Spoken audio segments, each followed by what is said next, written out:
Today, we're gonna get through what's in my camera bag 2024. These are essential gear equipment that makes it to my camera bag for most of my projects. Let's get it. From my cameras, lenses, microphones, filters, gimbal, drones, tripods, and all essential accessories that makes my work a lot easier.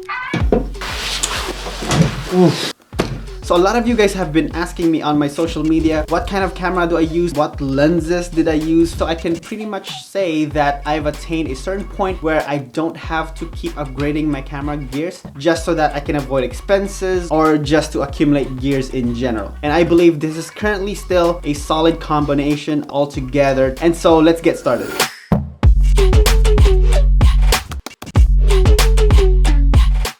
So to start off, the camera bag I'm using right now is the Nomadic X Peter McKinnon 35-liter camera backpack. For a small guy like me, this backpack seems to be a little too big, but it does carry all the things I need in terms of filming, so I don't have to carry multiple bags at the same time. And so this is my go-to in terms of actual filming outside or traveling. Just in case you guys don't know, this 35-liter backpack can turn into a 42-liter backpack by just unzipping this zipper right here, and it will expand. So one thing I really like about this backpack is the sturdy and build quality. As you can see, even if you smash it, the sturdiness of this backpack is really good. This is a magnetic extendable water bottle or tripod gimbal slot, and it has a side opening right here for quick access of your camera. Right there. One thing I really like about this camera backpack is that it can actually stand. Another thing is that you can actually right here to support it better. Also, one thing I really started appreciating are these hip belts, because when you hike or when you go in a long trip, these can save your back for sure. I would require this to every camera backpack I will have in the future. So technically, I just had this camera backpack for a few weeks now. Shout out to Sean Holiday and the Space Station Gaming for donating this camera backpack, because this is technically my dream camera backpack and I couldn't afford it because it's one of the most expensive but the highest quality out there. So thank you, Sean.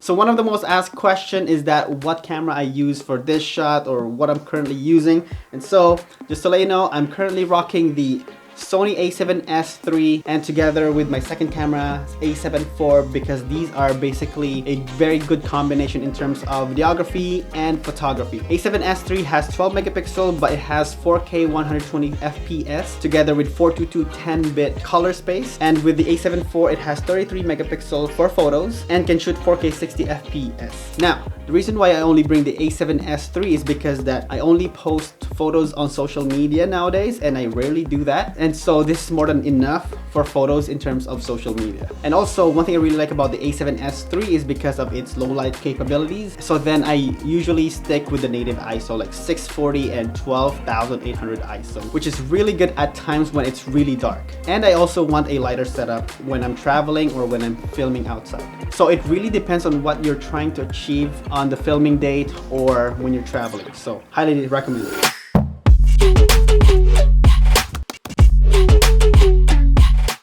So another most asked question on my social media is that what lenses do I use most of the time? And I can't emphasize it enough, even for beginners, to start off with a 24-70 zoom lens. This one is the Sigma 24-70 DGDN art lens, and definitely it's a versatile lens because it has an f2.8 and it can go from wide 24mm to portrait 70mm. Now, I didn't go for the G Master version 2 of this lens because it's like twice the price of this lens right here, so might as well get the cheaper one to avoid expenses. So I highly recommend to start with the 24-70mm. Now for my second camera, which is the a7 IV, I actually bought this lens, which is an all-in-one lens, and I believe this will stay like almost forever unless they build another type of versatile lens. And hold up. So I got this Tamron 35mm to 150 f2 to 2.8 for my second camera. I don't usually bring this because this is such a mammoth type of lens. It's so heavy, but it definitely serves you a lot. So when you're traveling, you can just bring this alone instead of bringing 2 or 3 lenses. So this lens goes up to 35mm to 150mm. And the reason why I paired it with the Sony a7 IV is that because I can go from 35 to 150, but then when I use crop mode, it can hit up to 225mm, which is unbelievable for just one lens. But definitely this is a quite heavy lens.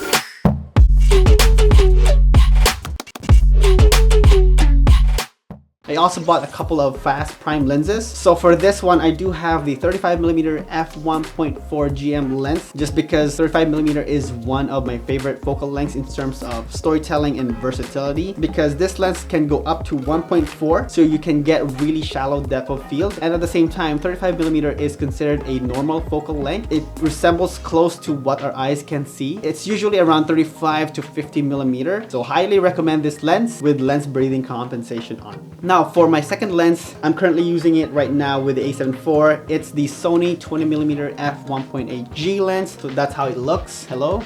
And the reason why I went with this is because this is an f1.8 at 20mm focal length, which is ultra wide but not too wide where you get a lot of distortion. Is really good in terms of the value you get. This is a lightweight ultra wide lens, and so highly recommend the 20mm f1.8. Now Sony also came up with a 16 to 25 f2.G lens. That's also what I'm planning on getting once the budget has a little bit more space. Also, I almost forgot, if you want to see my reviews on these lenses, links below.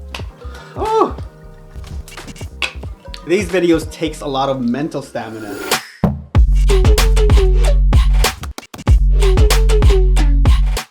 I'm currently using the Freewell VND Magnetic System version 2. It's a VND, but at the same time, it's actually a CPL filter as well. So with this filter, you can adjust the exposure, but at the same time, you can adjust the highlights of your footage. So this two knobs right here acts as the CPL adjustment. The CPL filter is best for, let's say, car photography or videography or anything that has a lot of reflections. So I do have the 82mm and 67mm adapter rings. So with the Pro Kit, you'll get the neutral streak filter, which are the blue light rays that you see on the footage. And this one is the Snow Mist 1.8, so it has like a snow mist filter on it, some sort of glow 1.8. I really believe that you should invest on a magnetic filter system because they are life and time saver.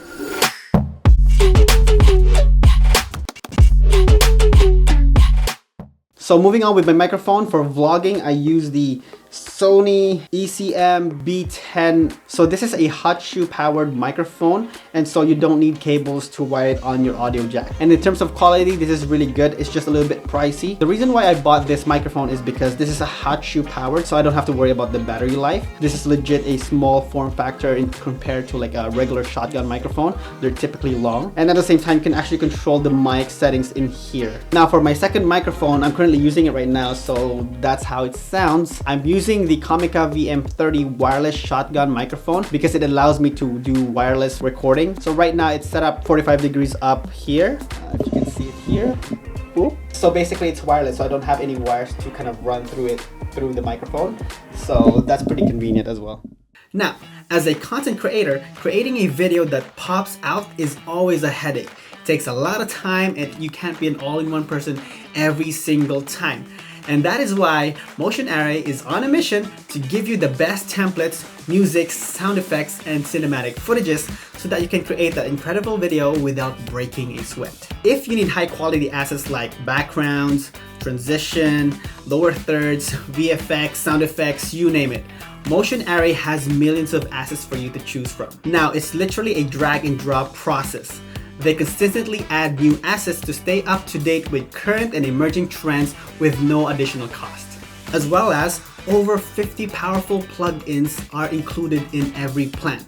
It's compatible whether you use Adobe Premiere Pro, Adobe After Effects, DaVinci Resolve, Final Cut Pro, and more. Now, Dave teamed up with renowned illustrator and designer David Millen. He is a Madrid-based artist, works in multiple mediums such as typography and illustrations. He also collaborated with some of the biggest brands like Apple, Pepsi, Adobe, and more. Here are some of his templates through Motion Array. These templates makes your video pop with a colorful and fun collection he created exclusively for Motion Array's community. Like this one, or this one, or this one, or even this one. Motion Array is the quickest way to make your content look incredible, and you can try it for free. So after watching this video, head down to my description below and get $50 off annual subscription. Thanks Motion Array for sponsoring this video, and now let's get back to the video.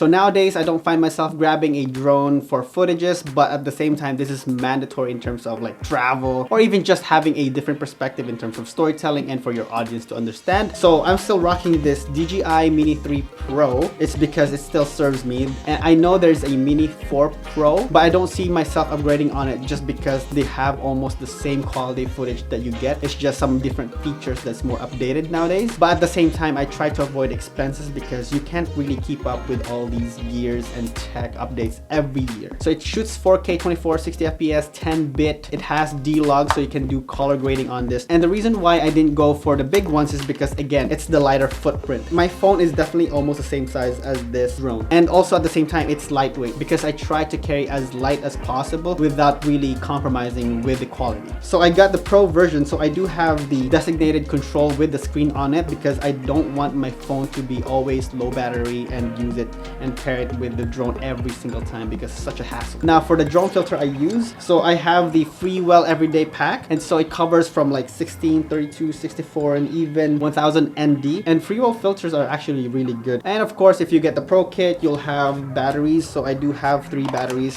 because when traveling, I tell you, you do need all the batteries just because you can fly as much as you want, even for like an hour straight with these batteries.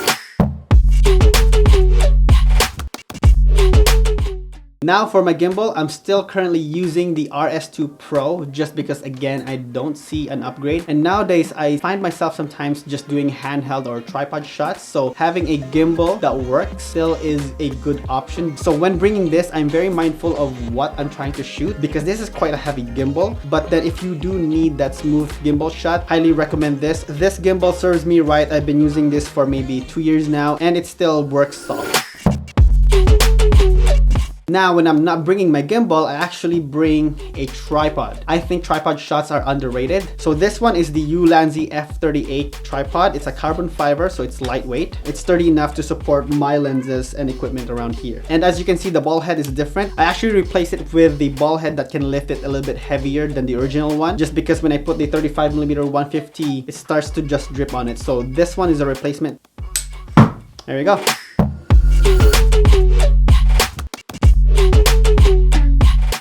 So now for my accessories, it actually goes with this cube pack here. And I usually bring microfiber cloth. Shout out to Awesome Hank for making these awesome looking microfiber. And at the same time, I actually bring storage so that I can actually transfer files and store it here. Highly recommend an enclosure because it's faster, read and write speed. So I currently have the U-Green enclosure together with the Samsung 990 Pro 2TB, I believe. So for my accessories, I do have the charger, some fast Type-C charging. Of course, you don't want to miss this blower as well. Some repair kit for the DJI Mini 3. So cleaning kit as well as this small rig multi-tool. So it carries multiple screwdriver types. So it also has these holes so you can carry extra screws on the go. So this comes quite handy. I also put my SD cards on this one right here. So it's more than enough for what I need. And also this pack right here that contains all the batteries that you need for the shoot. Also another accessories I have that I keep bringing anywhere I go is so this is a newer macro extension. This accessory right here enables your lens to become a macro lens. So if you saw one of my videos that has a close-up eye shot, this is because of this barrel right here. And it has an autofocus capabilities, but again, I usually do manual on these just because the autofocus is not as responsive, to be honest. So manual focus on this one as well. So on the top compartment area, I do bring an extra shirt just in case. So if you're doing a long shoot, you definitely need an extra shirt because you know you're gonna get sweaty either way. So you wanna smell nice sometimes. For me, I bring an extra towel just because I sweat a lot. And so I definitely need this in every camera bag I have. So this is a special case. That's overall my camera bag. The equipment combination here can always change depending on what type of filming you're trying to do in that day. And because so far I believe I've hit the point where I don't need to upgrade,